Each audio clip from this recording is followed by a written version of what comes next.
გამარჯობათ. მეძავს პატივს არავინ არ სცემს.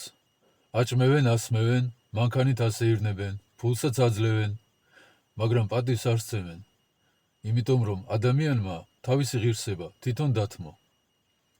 თუ ქართველი კაცი ფულს აიღებს და გაჩუმდება, ან შეეშინდება და სამზარეულოში დაიმალება.